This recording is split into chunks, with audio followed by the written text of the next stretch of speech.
ഈശോയ്ക്ക് സ്തുതിയായിരിക്കട്ടെ. കുടുംബം, തിരുക്കുടുംബം വിചിന്തനം നമ്മൾ തുടരുകയാണ്. പ്രിയപ്പെട്ടവരെ, നമ്മൾ ഇന്ന് ധ്യാനിക്കുന്നത് തിരുക്കുടുംബത്തിൻ്റെ ഒരു പ്രധാന കണ്ണി എന്ന് പറയുന്നത് യേശുവാണ്.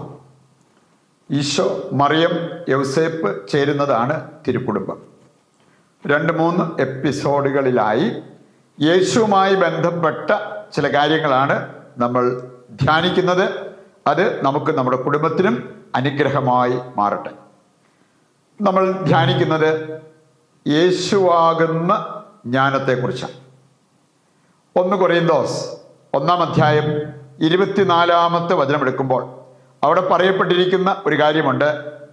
വിളിക്കപ്പെട്ടവർക്ക്, തിരഞ്ഞെടുക്കപ്പെട്ടവർക്ക് യേശു ദൈവത്തിൻ്റെ ശക്തിയും ദൈവത്തിൻ്റെ ജ്ഞാനവുമാണ്. യേശുവാകുന്ന ജ്ഞാനം, ജീസസ് ദ ഡിവൈൻ വിസ്ഡം, അതാണ് ഈ വചനത്തിൽ നമ്മൾ മനസ്സിലാക്കുന്നത്. സുഭാഷിതങ്ങൾ 9-ാം അധ്യായം 10-ാമത്തെ വചനം എടുക്കുമ്പോൾ അവിടെ പറഞ്ഞിരിക്കുന്നത്, സുഭാഷിതങ്ങൾ 9:10, പരിശുദ്ധനായവനെ അറിയുന്നതാണ് അറിവ്. മറ്റു പല കാര്യങ്ങളിൽ നമുക്ക് വലിയ അറിവൊന്നും ഇല്ലെങ്കിലും ദൈവത്തെ അറിയാമോ, ദൈവത്തെ അനുഭവിച്ചിട്ടുണ്ടോ, അതാണ് മറ്ററിവുകളേക്കാൾ ഉന്നതമായ അറിവെന്ന് ദൈവവചനം നമ്മെ ഓർമ്മിപ്പിക്കുക. 1 യോഹന്നാൻ 5-ാം അധ്യായം 11-12 വചനങ്ങൾ എടുക്കുമ്പോൾ അവിടെ പറഞ്ഞിട്ടുണ്ട്, ഇതാണ് ആ സാക്ഷ്യം, ദൈവം നമുക്ക് നിത്യജീവൻ നൽകി, ഈ ജീവൻ അവിടുത്തെ പുത്രനിലാണ്. നിത്യജീവൻ യേശുക്രിസ്തുവിലാണ്. എന്നിട്ട് പറയുകയാണ്, യേശുവിനെ സ്വന്തമാക്കിയവർക്ക് ജീവനുണ്ട്, യേശുവിനെ സ്വന്തമാക്കാത്തവർക്ക് ജീവനില്ല. യേശുവിനെ എങ്ങനെയെങ്കിലും ഒന്ന് അറിഞ്ഞാൽ പോരാ, ദൈവത്തെക്കുറിച്ച് എന്തെങ്കിലുമൊക്കെ അറിവുണ്ടായാൽ പോരാ. യേശുവിനെ സ്വന്തമാക്കുന്നവർക്ക്, യേശുവിൻ്റെ സ്വന്തമായി തീരുന്നവർക്കാണ് നിത്യജീവൻ എന്നുള്ളത് ദൈവത്തിൻ്റെ വചനം നമ്മെ ഓർമ്മിപ്പിക്കുക. അപ്പോസ്തല പ്രവർത്തനം 5-ാം അധ്യായം അതിൻ്റെ 41-ാമത്തെ വചനം, 1 പത്രോസ് 4-ാം അധ്യായം 12 മുതൽ 16 വരെയുള്ള വചനങ്ങൾ. ഇവിടെ എല്ലാം നമ്മൾ കാണുന്നൊരു കാര്യമുണ്ട്. യേശുവിനെ അറിഞ്ഞവർ, യേശുവിനെ സ്നേഹിക്കുന്നവർ അവനെ പ്രതി സഹനങ്ങൾ ഏറ്റെടുക്കാൻ തയ്യാറാകും. അവരുടെ അഭിമാനം യേശുക്രിസ്തുവിലും യേശുവിനെ പ്രതിയുള്ള സഹനത്തിലുമായിരിക്കുമെന്ന് ദൈവവചനം നമ്മെ ഓർമ്മിപ്പിക്കുകയാണ്. രണ്ടാമതായിട്ട് നമ്മൾ ചിന്തിക്കുന്നത്, ജ്ഞാനികൾ അനുഗ്രഹീതർ എന്ന് ദൈവവചനം കൃത്യമായി നമ്മളെ പഠിപ്പിക്കുന്നുണ്ട്. എന്ന് പറഞ്ഞാൽ, ജ്ഞാനത്തിൻ്റെ അഭിഷേകം നമ്മൾ പ്രാപിച്ചിട്ടുണ്ടെങ്കിൽ നാം അനുഗ്രഹിക്കപ്പെട്ടവരുടെ ഗണത്തിൽപ്പെടും. ജ്ഞാനം 7:14 നമ്മൾ കാണുന്നുണ്ട്, ജ്ഞാനം അക്ഷയനിധിയാണ്. പറയുന്നുണ്ട്, ഈ അഭിഷേകം പ്രാപിച്ചവര് ഒരു നിധി തന്നെ കണ്ടെത്തിയിരിക്കുന്നു എന്ന് നമുക്ക് പറയാൻ പറ്റും. ജ്ഞാനം 7:28 വായിക്കുമ്പോൾ അവിടെ പറഞ്ഞിട്ടുണ്ട്, ദൈവം മറ്റെന്തിനേക്കാൾ ഉപരിയായി ജ്ഞാനികളെ സ്നേഹിക്കുന്നു. സുഭാഷിതങ്ങൾ 23:15 അവിടെ പറഞ്ഞിരിക്കുന്നത്, നിന്റെ ഹൃദയം ജ്ഞാനമുള്ളതാണെങ്കിൽ അത് കാണുമ്പോൾ എൻ്റെ ഹൃദയം ആനന്ദിക്കും. സുഭാഷിതങ്ങൾ 4:7 ഇതൊക്കെ കൊണ്ടാണ് അവിടെ പറഞ്ഞിരിക്കുന്നത്, മറ്റെന്തിനേക്കാൾ ഉപരിയായിട്ട് ജ്ഞാനസമ്പാദനം, അതാണ് സർവപ്രധാനം. എന്ത് ത്യജിച്ചിട്ടാണെങ്കിലും ജ്ഞാനം സമ്പാദിക്കുക, അതാണ് നിന്നെ അനുഗ്രഹീതനാക്കുന്നത് എന്ന് വചനം നമ്മളെ പഠിപ്പിക്കുക. അവസാനമായിട്ട് നമ്മൾ ചിന്തിക്കുന്നത്, ജ്ഞാനമില്ലാത്തവർ ഒന്നുമല്ല എന്ന് ദൈവവചനം നമ്മെ ഓർമ്മിപ്പിക്കുന്നുണ്ട്.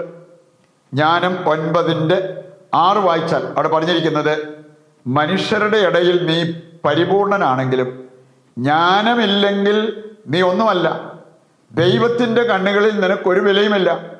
വിലയുണ്ടാകണമെങ്കിൽ നീ ജ്ഞാനമുള്ള വ്യക്തിയായി മാറണം എന്ന് ഈ വചനഭാഗം നമ്മെ ഓർമ്മിപ്പിക്കുക. പ്രഭാഷകന്റെ പുസ്തകം 37:21 വചനം കൂടി എടുത്താൽ അവിടെ പറഞ്ഞിരിക്കുന്നത്, ഒന്നിലും ജ്ഞാനമില്ലാതിരുന്നതിനാൽ ദൈവം അവനെ അനുഗ്രഹിച്ചില്ല.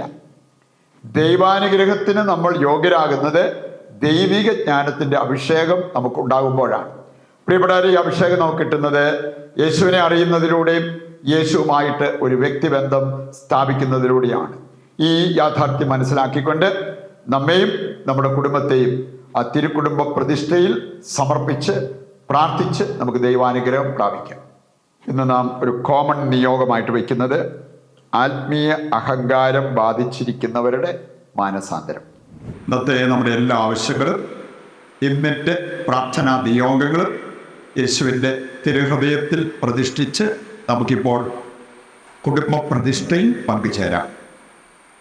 ഈശോയുടെ തിരുഹൃദയമേ, ഞങ്ങളെയും ഞങ്ങളുടെ കുടുംബത്തെയും ഞങ്ങൾ അങ്ങേക്ക് പ്രതിഷ്ഠിക്കുന്നു. ഞങ്ങളുടെ കുടുംബത്തിൽ അങ്ങ് രാജാവായി വാഴണമേ. അങ്ങയുടെ തിരുരക്തത്താൽ ഞങ്ങളെ മുദ്ര ചെയ്യണമേ. ഞങ്ങളുടെ എല്ലാ ഉദ്യമങ്ങളെയും ആശീർവദിക്കുകയും എല്ലാ വിപത്തുകളിൽ നിന്നും ഞങ്ങളെ സംരക്ഷിക്കുകയും ചെയ്യണമേ. ഞങ്ങളുടെ പാപങ്ങൾ ക്ഷമിക്കുകയും മേലിൽ പാപം ചെയ്യാതിരിക്കാൻ ഞങ്ങളെ സഹായിക്കുകയും ചെയ്യണമേ. ഞങ്ങളുടെ കുടുംബത്തെ തിരുക്കുടുംബത്തിൻ്റെ സാദൃശ്യത്തിൽ രൂപപ്പെടുത്തണമേ.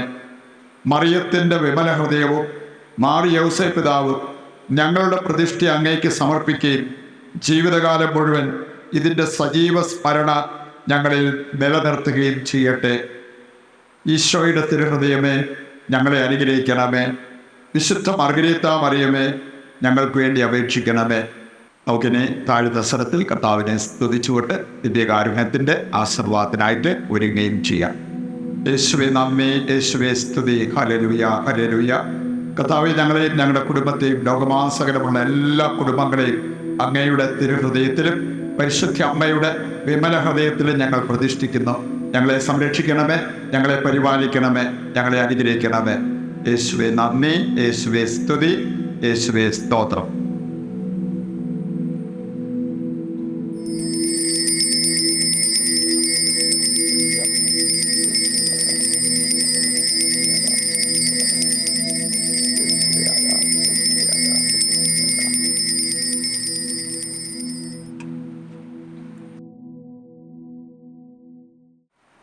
ഈശോയ്ക്ക് സ്തുതിയായിരിക്കട്ടെ. ദൈവം നിങ്ങളെ സമർത്ഥമായി അനുഗ്രഹിക്കട്ടെ.